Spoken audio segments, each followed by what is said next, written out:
থাম্বনেলের জায়গায় দেখতে পাচ্ছেন সেই মেয়েটা আমি। গতকাল যে গুটি কয়েক ভিডিও এসেছে সোশ্যাল মিডিয়ায়, তো সেখানে আমাকে অনেকে শেয়ার করেছে দেখার জন্য। তো যা দেখলাম যে বেশ কিছু জায়গায় ইনফরমেশনের সমস্যা আছে। তাই আমার কাছে মনে হয়েছে যে আমি যতক্ষণই সেখানে ছিলাম, সেখানে যা যা হয়েছে সেটা অন্তত আমার বলা উচিত। যেন অন্তত আমার পক্ষ থেকে যেটা সেটা যেন সবাই জানে, এবং যেটা সত্যি সেটা যেন সবাই জানে। তো গতকাল সকাল সম্ভবত 11টার দিকে আমি বাসা থেকে বের হয়েছিলাম ধানমন্ডি 32 নম্বরের উদ্দেশ্যে বঙ্গবন্ধু শেখ মুজিবুর রহমানের মৃত্যুদিন উপলক্ষে শ্রদ্ধাঞ্জলি জানানোর জন্য, দেওয়ার জন্য। তো ধানমন্ডির ওই 32 নম্বরের কিছু আগে ময়লার যে ভাগাড়টা আর কি, সেখানে আমার রিক্সা থামিয়ে দেওয়া হয়, এবং দু তিনজন ছেলে হচ্ছে আমাকে বলছিল যে রিক্সা থেকে নেমে যেতে। তো আমি বললাম যে ওদিকে আমি যাবো না কেন, ওদিকে কি হরতাল দিয়েছে? হরতাল তো দেওয়া হয় নাই, বা সরকার থেকে কোনো নিষেধাজ্ঞা দেওয়া হয় নাই যে আজকে সেখানে যাওয়া যাবে না, এরকম কিছু একটা। এবং আমি খবরে দেখলাম যে ছাত্ররা বলছে যে তারা নাকি প্রোটোকল দিবে যেন কোনো রকম কোনো সমস্যা না হয় যারা আসবে শ্রদ্ধা জানানোর জন্য। তো আমি সেই ভরসায় এসেছি। তো এখানে ওনাকে শ্রদ্ধাঞ্জলি দেওয়াটা কোনো অপরাধ না, এবং আমার নিজের কারণ ছিল। কিন্তু ওরা কোনো কথাই শুনছিল না, এবং আমার সাথে খুবই বাজে বিহেভ করছিল। কিন্তু আমার কথা হচ্ছে, আমি তো ফুল দেওয়ার জন্য এসেছি, আমি তো ওই একটুখানি দেখে ভয় পেয়ে চোরের মতো পালিয়ে যাওয়ার জন্য আসিনি। তারপর আমি রিক্সা থেকে নামলাম, রিক্সাওয়ালাকে টাকা দিয়ে আমি ছেড়ে দিলাম। তারপর হচ্ছে সামনের দিকে যাওয়া শুরু করলাম। তো হঠাৎ করে দেখলাম যে কোত্থেকে যেন অনেকগুলো মানুষ হুড়মুড়িয়ে এদিকে আসছে, যেহেতু আমার কালো শাড়ি পরা ছিল, হাতে ফুল ছিল। তো সবাই, মানে বলা যেতে পারে একটা বলির পাঠা পেয়ে গেল আর কি। হুড়মুড়িয়ে সবাই দৌড়ে আসলো। রাস্তার এক সাইডে হচ্ছে এক লাইন করে বাস যাচ্ছিল আস্তে আস্তে করে, এবং কিছু প্রাইভেট কারও ছিল। তো পুরো ঘটনায় ওরা শুধু দেখেই গেল, কেউ নামেও নাই, কেউ কিছু বলেও নাই। আর যারা আসলো মনে হয় প্রায় 100 জনের মতন তো হবেই, এবং সবাই ছেলে। সম্ভবত একটা বাচ্চা মেয়ে ছিল স্কাউট, এবং আরেকটা একটু বড় মহিলা ছিলেন। তো বাকি সবাই পুরুষ এবং ছেলে। তো সবাই হচ্ছে, মানে আমার কথা কেউ শুনছিল না। সবাই এটাই ভাবছে যে আমি যেহেতু শাড়ি পরে এসেছি, কালো শাড়ি পরে এসেছি, হাতে ফুল, ধানমন্ডি 32 নম্বর যাচ্ছি শ্রদ্ধাঞ্জলি দেওয়ার জন্য, তো সবাই ভাবছে যে আমি বুঝি আওয়ামী লীগের কেউ বা ছাত্রলীগের কেউ, এরকম একটা। কিন্তু যেখানে আমি কখনো রাজনীতির উঠানেও পা রাখি নাই, এবং রাজনীতি নিয়ে আমার যেখানে কোনো আগ্রহই নেই, আমার কাছে অফার এসেছিল সেখানে যাওয়ার, কিন্তু আমি যাই না, কারণ আমার এটা পছন্দ না, আমার সেখানে যাওয়ার কোনো ইচ্ছা নাই, আগ্রহ নাই। এবং আমি চাইলেও অনেকভাবে সুযোগ সুবিধা আদায় করতে পারতাম, কিন্তু সেটা আমি করি নাই, কারণ সেটা আমার আদর্শে নাই। তো সেটা অন্য কথা। কিন্তু কথা হচ্ছে যে আমি সেখানে কেন গেলাম, আমি কে, সেটাও তো আমার কাছ থেকে শোনার উচিত ছিল, কিন্তু কেউ আমার কোনো কথাই শুনছিল না। এবং সবার একটাই কথা যে আমি নেত্রী, ভুয়া, আওয়ামী লীগ, ছাত্রলীগ, এমন অনেক কিছু। এবং আমি শেষমেশ না পেরে এটাও বলছিলাম যে তোমাদের সমন্বয়ক সার্জিস আলমকে তাহলে কল দাও, কারণ সার্জিস আলম আমার ক্লাসমেট। সে আমাকে খুব ভালো করে চিনে, আমাকে খুব ভালো করে চিনে, এবং সে খুব ভালো করে বলতে পারবে আমি কেমন মানুষ, এবং আমি কখনো রাজনীতির ধারে কাছে গিয়েছি কিনা।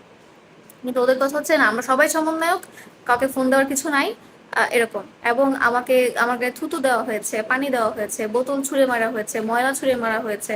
তারপর লাঠি দিয়েছে, তারপর হচ্ছে লাঠি দিয়ে গুঁতো দিয়েছে মাথার এখানে, হচ্ছে কেমন গোল একটা পাথর টাইপ কি যেন দিয়ে একটা আঘাত করার চেষ্টা করা হয়েছে। তারপর শাড়ির আঁচল ধরে টেনেছে, চুল ধরে টেনেছে, ব্যাগ ধরে টেনেছে, বলছে কান ধরে উঠবোস করানোর জন্য। এবং অনেক, মানে মেয়ে মানুষ পেলে যা হয় আর কি, আরো এক্সট্রা কিছু লেয়ার চলে আসে কথাবার্তায়।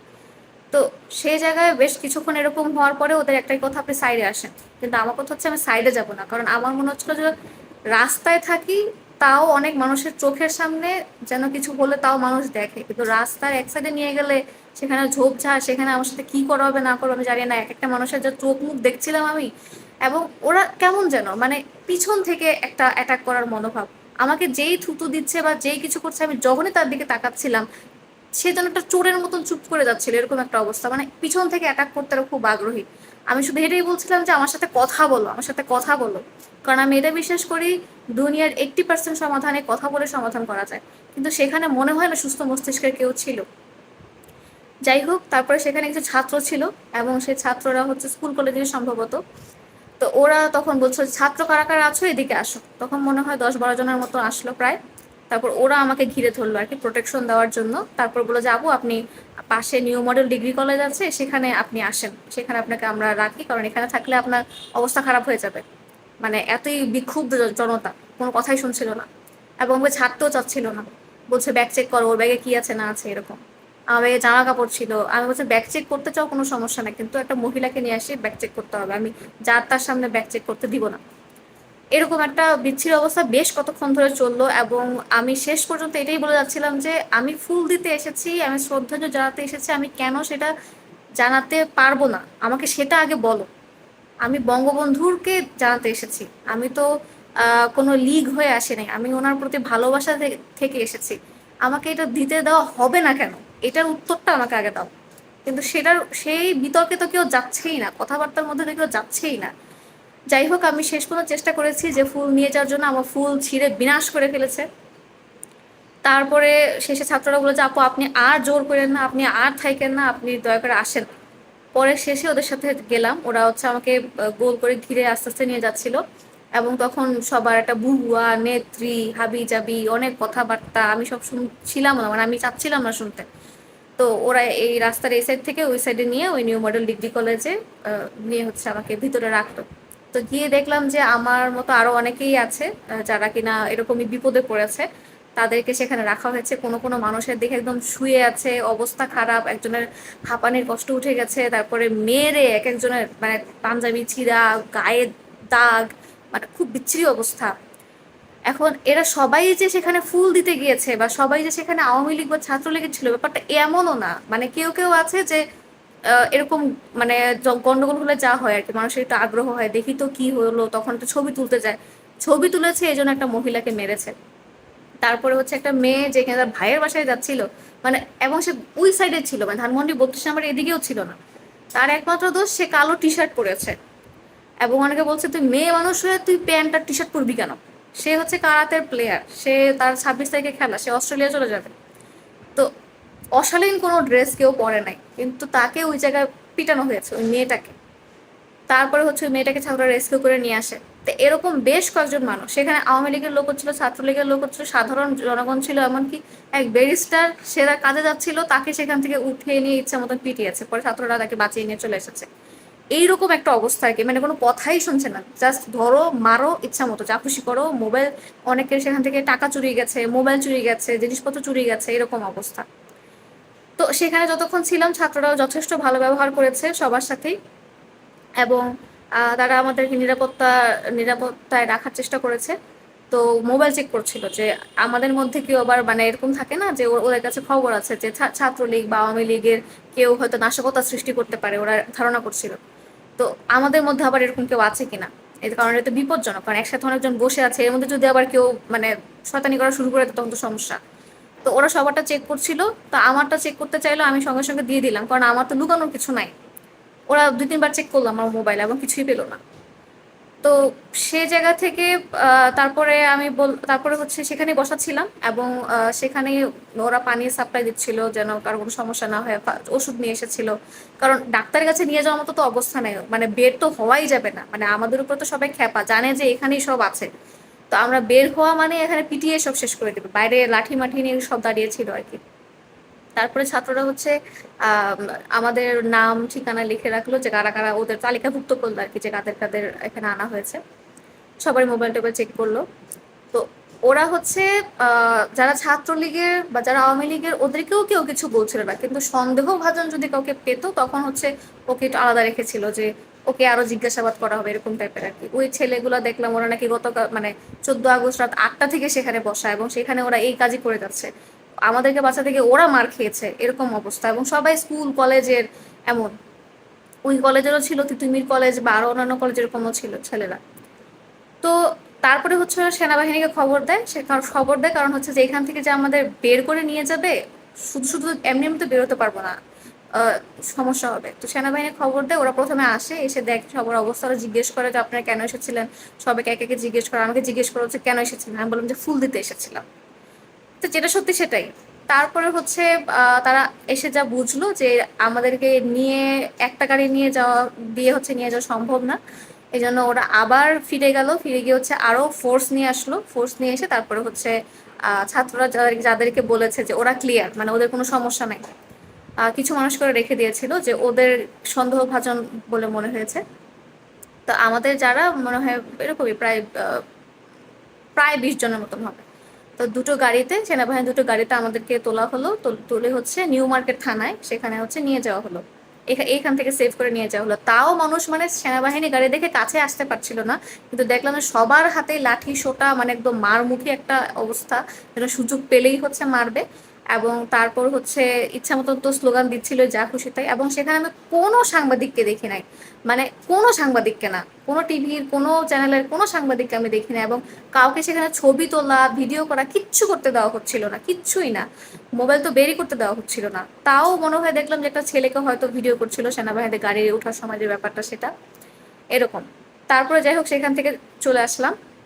চলে আসার পরে নিউ মার্কেট থানায় আমাদেরকে এনে রাখা হলো, সেখানে বসে অপেক্ষা করছিলাম।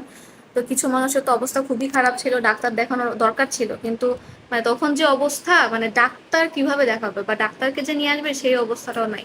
তো সেখানে পুলিশ একজন দেখলাম ড্রেস পরা, বেশ কিছু মানুষকে দেখলাম সিভিল ড্রেসে ছিল, আবার সেনাবাহিনী তো ছিলই। তো ওনারা যথেষ্ট হেল্প করেছে, যথেষ্ট ভালো ব্যবহার করেছে। তারপরে আমাদের মানে যার যার নাম, তারপর ঠিকানা, বাবা মায়ের নাম, মোবাইল নাম্বার এগুলো লেখা হলো সিরিয়াল করে, যারা যারা ছিলাম সেখানে। তারপরে হচ্ছে বললো যে পরে মোবাইল দেওয়া হলো। মোবাইল দিয়ে তারপর বললো যে আপনাদের যারা পরিচিত এরকম কাউকে ডাকেন, কারণ আপনাদেরকে একা আসলে ছাড়তে কেউ ভরসা পাচ্ছিল না, যে আপনাদের গার্জিয়ান আসলে তখন আপনাদেরকে তাদের হাতে দিয়ে দেওয়া হবে। তো এখন আমি আমার বোনকে ডাকলাম। আমি চাচ্ছিলাম না তাদেরকে এই ঝামেলার মধ্যে আনতে, আমি সেটাও বলছিলাম যে যিনি ছিলেন দায়িত্বে, যে আমি আমার বোনকে আসলে এই ঝামেলার মধ্যে আনতে চাচ্ছিলাম না। তো উনি বললেন যে এখানে কোনো ঝামেলা হবে না, কোনো সমস্যা নেই, আপনি ডাকতে পারেন। তো পরে আমি আমার বোনকে ডাকলাম, আমার 2 বোন আসলো। ওরা খুবই টেনশনে ছিল আমাকে নিয়ে। তারপরে হচ্ছে এসে তো ওদের আমার যে বড় বোন, যে ওর মানে ফুফাতো বোন আর কি, তারপরে ওর ঠিকানা, ওর মোবাইল নাম্বার একটা সাদা কাগজে হচ্ছে লিখে নিল, ওরা নাকি পরে সেটা ফিল আপ করে নিবে আর কি, কারণ বেশি সময় ছিল না। যাই হোক বেশ কতক্ষণ পরে বের হলাম সেখান থেকে। তো আর সমস্যা হয় নাই আল্লাহর রহমতে। পুলিশ যারা ছিলেন, সেনাবাহিনী যারা ছিলেন, ছাত্ররা যারা ছিলেন, যথেষ্ট ভালো ব্যবহার করেছেন, হেল্প করেছেন, প্রোটেকশন দিয়েছেন।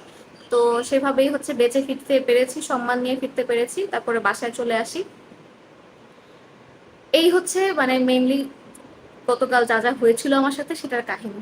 এখন ওই ভিডিওটা যেটা ফেসবুকে এবং ইউটিউবে দেখলাম, কালের কণ্ঠ নামক একটা চ্যানেল থেকে এসেছে। তো এটা বের হওয়ার পর অনেকেই হচ্ছে আমাকে ফোন দিচ্ছিল, মেসেজ দিচ্ছিল, এটা কি তুই, এটা কি তুই, মানে ওরা কেউ বিশ্বাস করতে পারছিল না যে আমাকে নিয়ে যাওয়া হবে। মানে খবরের ব্যাপারটা এরকম এসেছে যে গ্রেফতার করা হয়েছে, মানে ফোনে উল্টাপাল্টা কিছু পেয়েছে বা এরকম টাইপের, মানে উল্টাপাল্টা একটা খবর আর কি। তো ওরা বলছিল যে তুই তো এমন না, মানে তোরটা এখানে যাবে কেন, তোর ছবি এখানে কেন, তুই এখানে কেন, মানে সবাই অবাক। তো তখন হচ্ছে আমি সবাইকে আশ্বস্ত করলাম যে না, এখানে কোনো গ্রেফতার বা এরকম কিছু করা হয়নি, সেনাবাহিনী বরং আমাদের বাঁচিয়েছে, ছাত্ররা আমাদের বাঁচিয়েছে। তো সেই জায়গা থেকে ওরা একটা সেফ জায়গায় নিয়ে গেছে, তারপর আমরা যার যার বাসায় ফেরত এসেছি, ব্যাপারটা এরকম ছিল।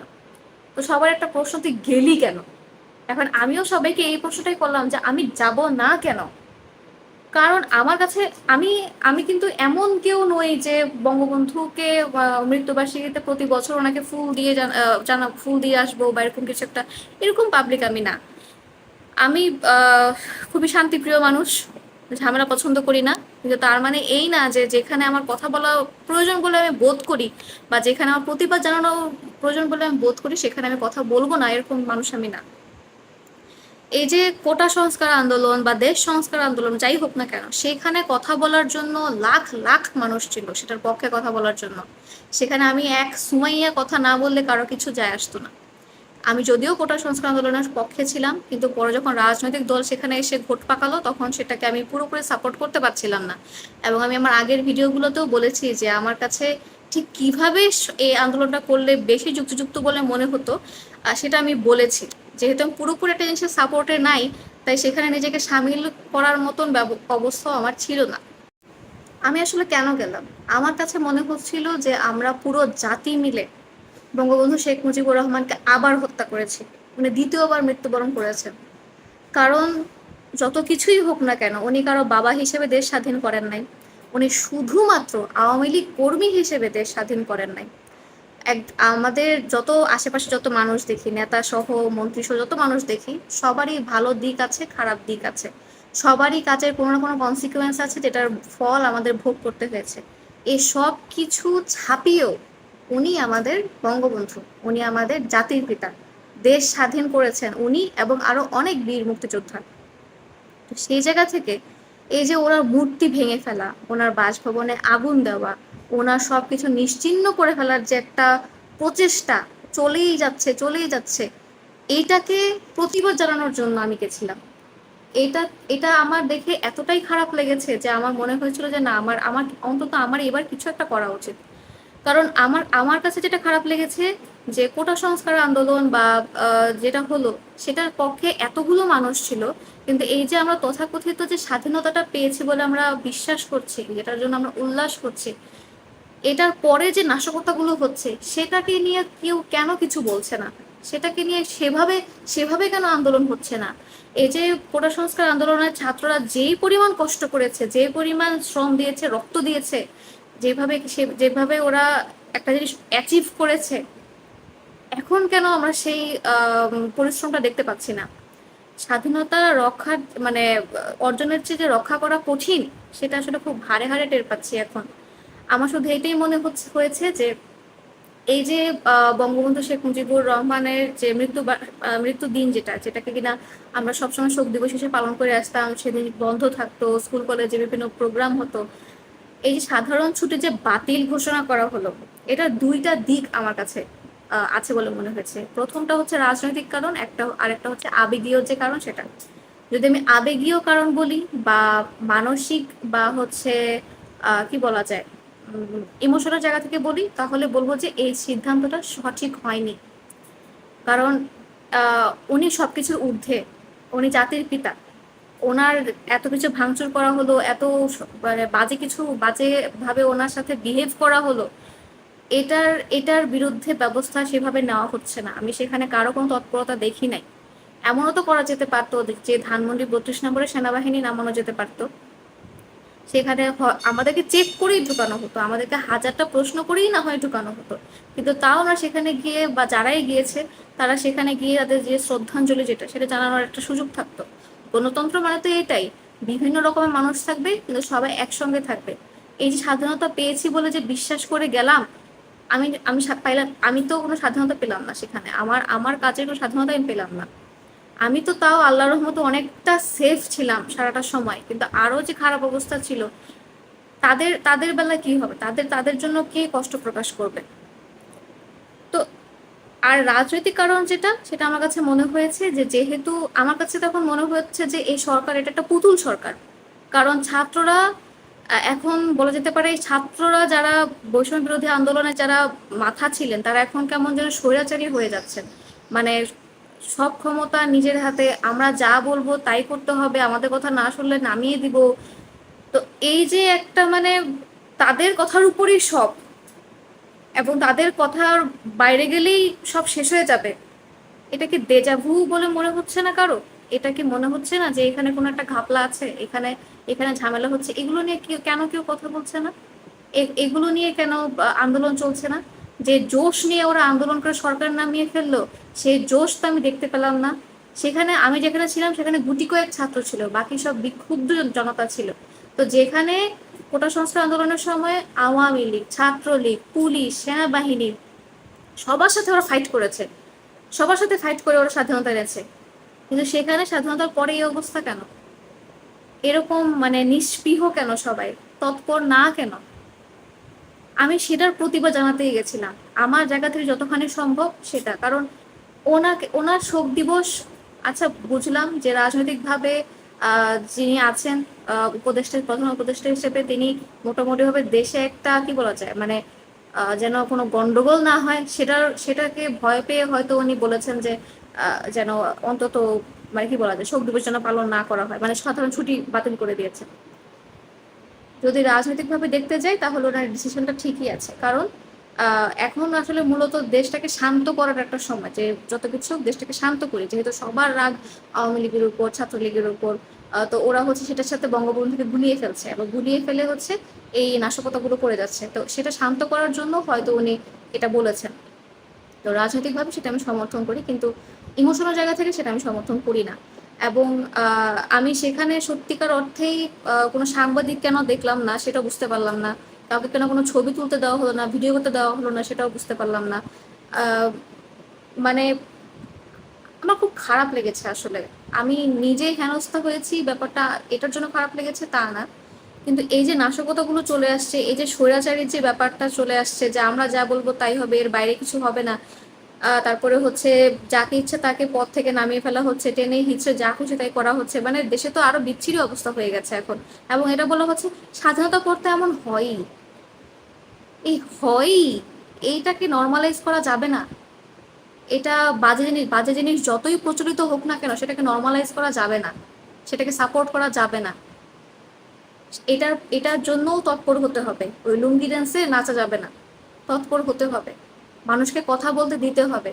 আমি এটা বিশ্বাস করেছিলাম যত কিছুই হোক আমাদের মত প্রকাশের এবং অপ্রকাশের অধিকার আমরা পেয়েছি, কিন্তু না, আমি ভুল ছিলাম, আমি খুব ভুল ছিলাম।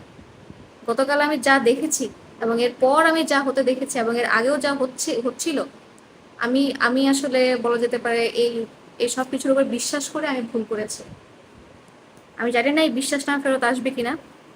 বাংলাদেশের 16 কোটি মানুষ যদি এক দিকে থাকে এবং আমি যদি মনে করি যে আমি আরেকটা জিনিসকে সাপোর্ট করছি এবং আমার কাছে যদি সেটা ঠিক বলে মনে হয়, আমি সেটাকেই সাপোর্ট করব।